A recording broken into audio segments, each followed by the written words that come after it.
Hola nuevamente. Vamos con otro tema interesante. Partamos. Hola nuevamente, en este relato vamos a despejar con claridad lo que señala la Biblia con el término, Olam. Que aparentemente, no es lo que nos han contado, si bien, cuando escuchamos relatos bíblicos, términos como Olam, nunca o casi nunca se enseñan. Pero que son interpretados de manera antojadiza por los oradores. Pero, ¿qué significa realmente? Posiblemente nos encontraremos con una versión muy distinta a la que nos han contado. Para llegar a una conclusión bien fundamentada es necesario abordar muchos aspectos que rodean al término. Y algunas raíces del orígenes del por qué se usaba. Usando las bases extraídas de citas bíblicas y las correctas traducciones, vamos a terminar por comprender qué es a lo que los antiguos le llamaban Olam. El Eterno es uno de los nombres usados para identificar al Dios bíblico. Pero vamos a sugerir reemplazar la palabra eterno por la palabra Yahvé. Los teólogos por error traducen Yahvé como el eterno, ya que es una traducción inexistente. Y seguro lo hacen por sentido común, ya que es fácil deducir por las características establecidas.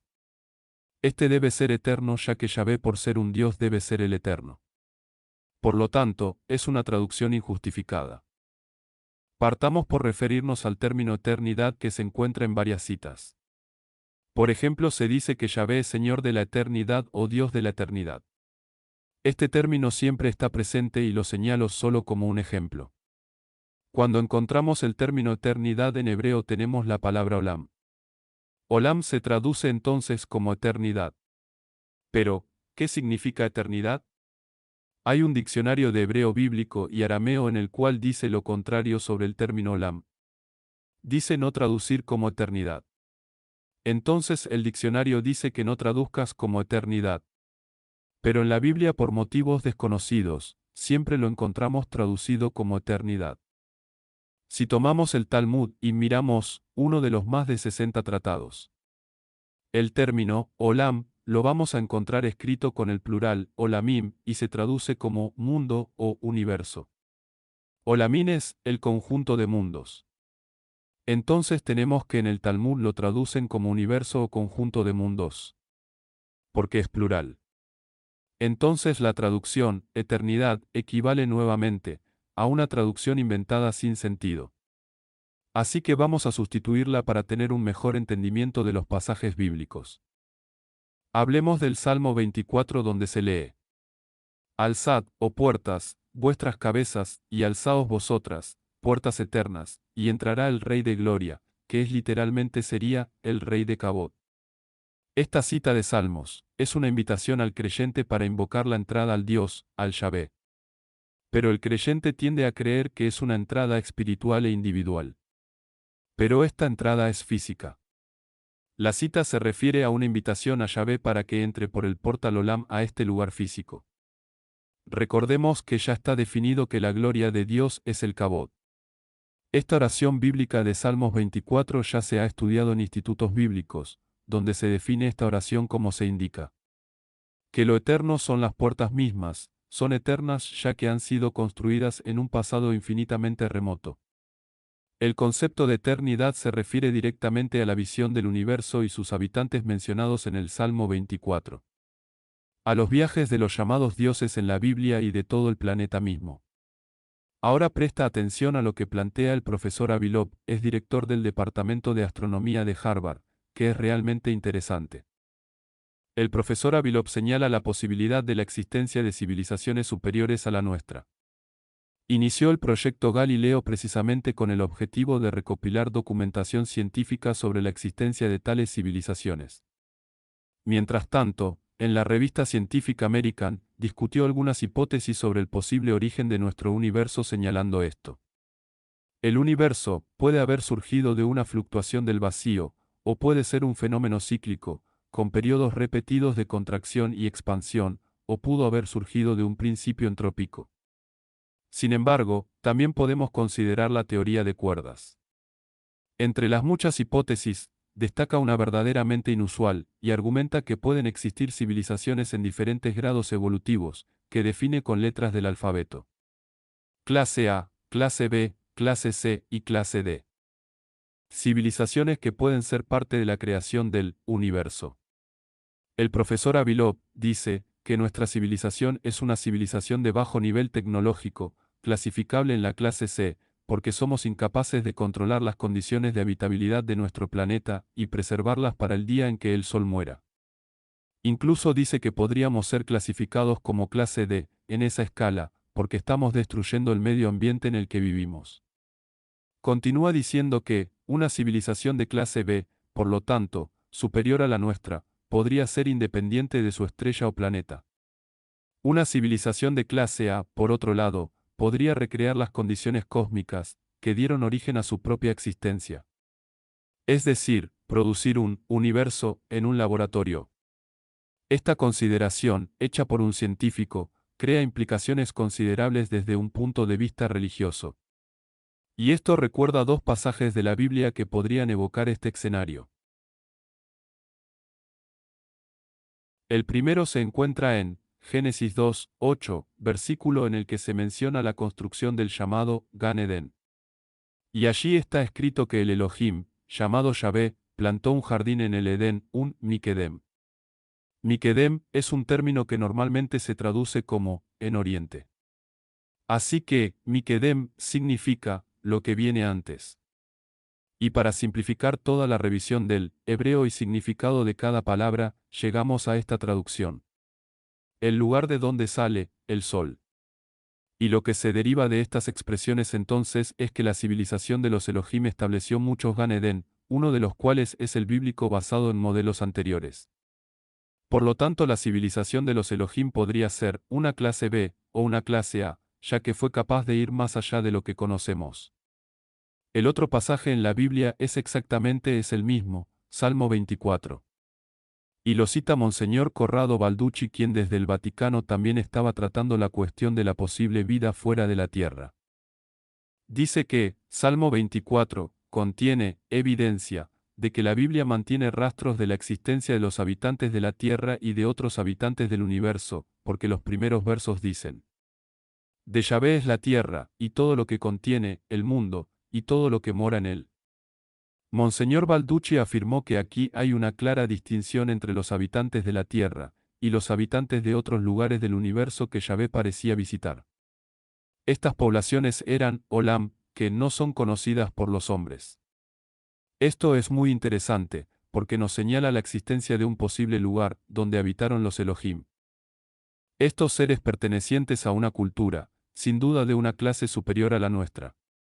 Esto de alguna manera encaja bien con la hipótesis que hace el profesor Avilov.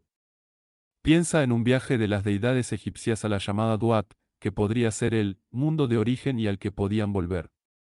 También pensamos en los viajes de Ra. Podemos relacionarlo, por ejemplo, con la deidad griega Astrea, que descendió a la tierra y permaneció aquí por un tiempo determinado y luego, disgustada con el comportamiento de los hombres, regresó a los cielos, es decir, regresó a su hogar. También podemos mencionar los cuentos de la literatura del lejano oriente. La literatura védica incluso menciona las rutas celestiales, que han sido descritas en el texto sagrado, y dentro de las cuales, algunos lugares en el cielo han sido identificados y llamados puertas, al igual que en Salmo 24. A través de estas puertas, las deidades devas del hinduismo, tenían estos viajes de algunas civilizaciones superiores que vienen de lejos. Y que, según el profesor Avilov, hipotéticamente, podrían tener el conocimiento para fabricar y visitar universos, incluido el que habitamos. Entonces, cuando entremos a la Biblia, reemplazaremos el concepto eternidad con Olam, ya que tiene más relación con el significado de un lugar desconocido. La creencia religiosa durante generaciones ha tentado y atormentado a los creyentes con perspectivas de eternidad. La amenaza de la condenación eterna, por creer o hacer algo incorrecto, y la promesa de una recompensa eterna, por hacer y creer lo correcto. Pero a medida que investigamos la palabra Olam en los antiguos textos hebreos de la Biblia, llegamos a la conclusión de que, algunas de estas creencias sobre la eternidad, pueden estar enraizadas en un concepto ausente de la Biblia, en gran parte de las escrituras hebreas. La definición de dimensión es diferente a la que podamos comprender. Y para comprenderlo podemos considerar las historias de nuestros antepasados.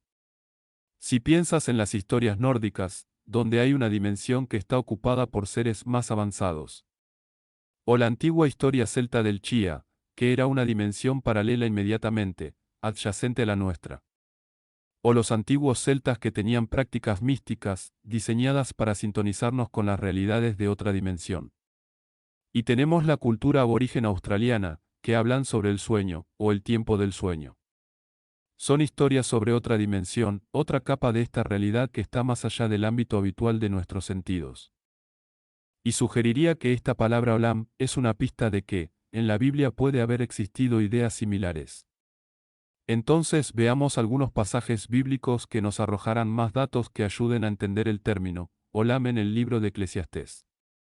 El libro de Eclesiastés es un libro muy misterioso que contiene palabras arameas y persas. Así que hay una conexión mesopotámica en este libro, y usa la palabra olam. En Eclesiastés 3, versículo 11, dice: Él ha hecho todo hermoso en su tiempo. También ha puesto a olam en sus corazones. Así que, volvamos a nuestras preguntas sobre las dimensiones, el universo paralelo, el contacto cósmico. Hace algunos años, Monseñor Corrado Balducci señaló que las personas que experimentan encuentros cercanos en la actualidad no tienen relación con algún brote psicótico y que no son apegos a entidades ni experiencias demoníacas. Señala que se trataría de un tipo de entidad totalmente diferente y que merece un estudio serio. Argumenta que las escrituras hebreas están llenas de referencias a experiencias de ese tipo. La Biblia está llena de referencias a este tipo de contacto. Ahora hay un punto en la Biblia donde estas ideas y estas preguntas se juntan con la palabra olam de una manera muy interesante, y está en Salmo 24. Alzad vuestras puertas, vuestras cabezas, y alzaos vuestras puertas, olam. Bueno, veamos entonces lo que entrará por las puertas. Y entrará Melec Cabot. El rey con su gloria. El rey con su cabot. Ahora, claramente este es un texto sobre un portal a otra dimensión. ¿Pero acaso este es un texto sobre un agujero de gusano a otra región del espacio? Nace la pregunta, si este cabot es con el que va a llegar el rey. Me pregunto si las puertas a lo desconocido en el Salmo 24 podrían tener alguna relación con Babel, la puerta de entrada para los poderosos a la que se hace referencia el libro de Génesis, capítulo 11. Claramente no se refiere a una experiencia metafísica, sino a la tecnología antigua en el plano de Chena, en el lugar que hoy llamamos el Irak moderno. De eso se trata este salmo. ¿Será que es una inocente redacción de los escribas al describir su devota e incondicional lealtad a Yahvé? Porque esto hace que nos hagamos preguntas. ¿Será tecnología Stargate? ¿O experiencias de agujeros de gusano y contacto interdimensional? Muchos lo interpretarán a la voluntad de su sacerdote, o miedo a cuestionar su fe. Pero no es de lo que se trata esto, no es fe, u ofensa al párroco que lleva la palabra a tus oídos. Solo se trata de saber la verdad escrita en los libros antiguos y no la versión interpretada por un grupo de escribas con metas financieras, como si se tratara de una sociedad comercial religiosa. Yo prefiero creer que si un libro dice montaña, entonces sé que allí dice montaña, y que no venga alguien y me diga que donde dice montaña en realidad, no dice montaña, y que se interpreta como camino pedregoso. Aquí termina este vídeo. Espero que esta información te haya gustado, ya que es una parte más de este puzzle de eventos y pasajes de la historia escondidos, y que debemos tenerlos en nuestros conocimientos. Entonces, gracias por verlo hasta el final. No olvides suscribirte. Déjame un me gusta, y claro, si quieres me dejas un comentario, con gusto te respondo. Hasta la próxima.